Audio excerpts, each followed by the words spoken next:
Hi everybody, my name's Natalie. I'm a specialist recruiter here at Circuit Recruitment and welcome to another episode of my show, I Had a Drink With. This is basically a show where I get to sit down with amazing leaders in tech, get to know them a little bit, and we get to try a funky flavour of drink just to keep things interesting as well. Today I'm having a drink with Bobby Singh. Bobby is a technology leader who throughout his impressive career to date has been able to successfully scale a technology consulting firm of his own. Welcome to the studio today, Bobby. How are you? Good, thanks Nat. Thanks for having me here. Amazing stuff. Excited to have you on board. For those of you who haven't seen the show before, and to explain to you, Bobby, what we're going to do today, essentially I'm going to ask you a question. You're going to get the opportunity to impart your amazing knowledge to our amazing audience here, and then we're going to try a different flavour of drink just to keep things interesting, and I'll get you to guess the flavour in between each question. Is that all right? Sounds good. I'm intrigued by this bad boy here. I think you're going to be intrigued by the smell of that one too. It's quite interesting. Yeah. Alrighty, well if you're ready, I'll get stuck into the questions. Let's do it. So let's start with a little bit of an introduction to yourself. Can you tell us about the story of your career to date? Yeah, that's an interesting one. Not many people know, but I started my career as a biochemist actually. So it's not as Breaking Bad as you would think it would be. Yeah. Most of my time was spent trying to determine why some bananas were getting infected by this virus. And over time I got tired of doing that and decided that I wanted something else. So I dug myself into my postgraduate studies in IT and started to focus on the commercial aspects of technology. Fast forward to where we are now, I've kind of hopped in and out of consulting industry, worked across finance and banking, and established a consulting firm, and this is where we are now. So fantastic, amazing stuff. And it's really, really cool to hear that you have a background in science, because not everyone knows this about me, but myself, I actually also started my career out in science. So I think I'm going to make the next question about that. But for now, we might get stuck into our first drink, all right? Let's do it. So I've eased you in with a pretty simple flavour. Okay. I think you'll recognise it. It's pretty obvious. I'm more nervous about these drinks, Nat. Don't be. This one's easy. Any guesses what we're tasting here? Yeah, I think that's just lemonade, right? Yeah, pretty much. We're looking at Sprite, which is easy. Yeah. I'm going to wash my mouth out. Well, we haven't even gotten to the interesting flavours and he's already bending under the pressure. Alrighty, well look, we'll get into the next question. How does your background in science influence your thoughts, actions, decisions and current endeavours?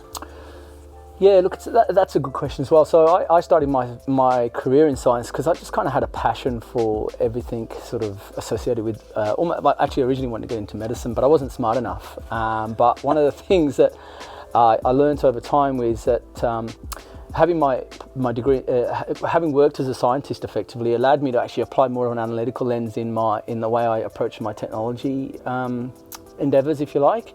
And that kind of set the foundation for me to approach most things from an analytical perspective.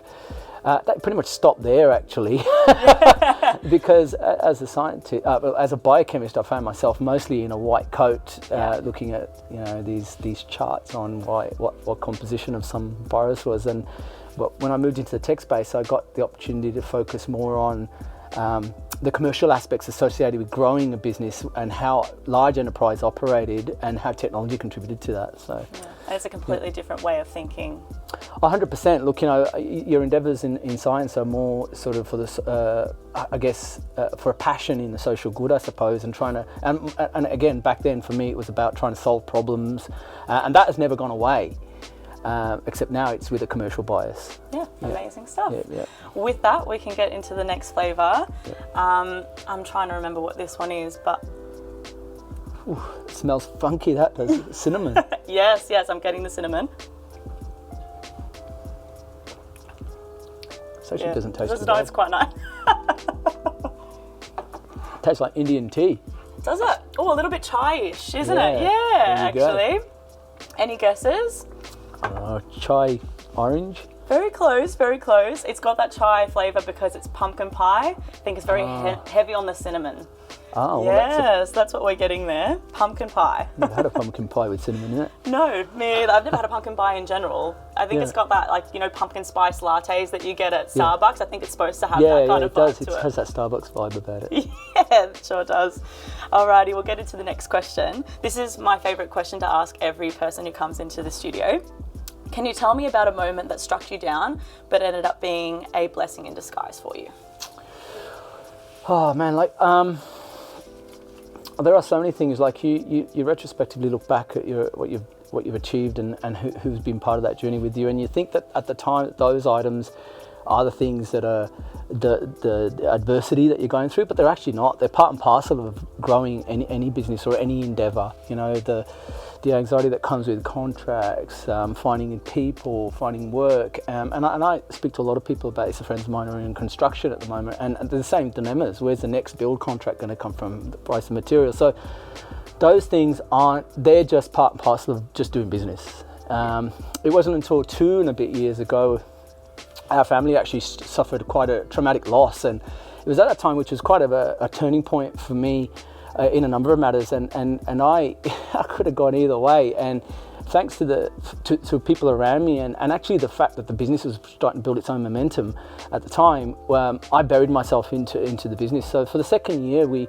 almost flatlined some mediocre growth, and then third and fourth year where I buried myself right in and had some good support around me, we just hockey sticked. And I think that trauma or whatever it was at that time, actually looking back on it retrospectively, it allowed me to kind of see that was the thing that actually allowed me to just accelerate myself out of where I was at that time. So, you know, so, you know, I guess the bottom line is you don't look back on those things until you actually go through them, and you learn some things are part of the course, and some things are the defining moments in your growth. So. Yeah, amazing. I think it's really inspiring to hear how you had that fork in the road, but you chose to do the more productive thing, the thing that would grow the business, and you threw yourself into that. It's really cool to hear. And with that, we'll go to our next drink. It's this one, yeah? Yeah, this one's going to be interesting, I'm not going to lie. Oh, that's fantastic. Oh no, it's not. Went down the wrong way for me. I think that's ginger beer. This is actually hard to pick. And also, is it just me, or is the reason why I'm coughing, is there like a spice to that? Yeah, I think that's ginger beer with orange in it. I think that's actually a bit spicy. That is supposed to be like a buffalo wild ring. I guess you can sort of. These aren't as accurate as I thought they would be when I first bought them, to be honest. I would call that ginger beer and orange. It's triggering on the lungs, that one. Yeah. I think there's some sort of weird spice thing going on there. Anyway, so we'll get into our last question of the interview. What would you say are the main elements that make up a good leader in tech? Yeah, look, that's a good question. Look, I'm just going to go with what I look for in a leader when I'm looking to work with somebody or someone. You know, traditionally, you know, I go for people who actually display empathy and take an interest in what you do, and that's really important to me. And I found growing out through my career that that didn't come with a title. So, you know, when you're younger, you're kind of taught to, you know, be a manager, and you look to your manager for leadership. That's not always the case. And I found that a lot of the things that I looked for in leadership was kind of ground against what a manager would traditionally be. And I found most of my leadership came from the people around me. And what they possessed was the empathy. You know, let's take a bit of an interest in what you're into in that. And that then built the relationships, and then again, natural leadership elements would withdraw out of that. And then obviously there's the ability to take accountability. That's the second part for me. So I'm a firm believer that whatever action you take, you need to be accountable for the output of that. Yeah, amazing. That sounds very productive. Well, last but not least, we'll try our very last drink here. Cheers. Cheers. We'll go for it. Oh, it smells nice. It smells like petrol, if you wanted to know. It's giving me bubblegum vibes. Is that like a sarsaparilla type of thing? That is the nicest one. I'm pretty sure it's blueberry pie. Ah, okay. So it's not petrol though, that's for sure. No, so, yeah, it's got that hubba bubba sort of like flavour to the end of it. It does actually, it's not bad. Amazing stuff. Well, that's the end of today's interview. Thank you so much for being in the studio with me today, Bobby. I've really, really enjoyed talking to you today. Thanks for having me. It's been fun. Awesome stuff. If you're interested in connecting with Bobby, I'm going to leave his LinkedIn in the description of the video here. I'm sure he'd love to hear from you if you're interested in getting to know him a little bit better. And likewise, if you're interested in getting to know me a little bit better, feel free to connect with me on LinkedIn as well. As usual, thank you so much for watching. Until next time, bye.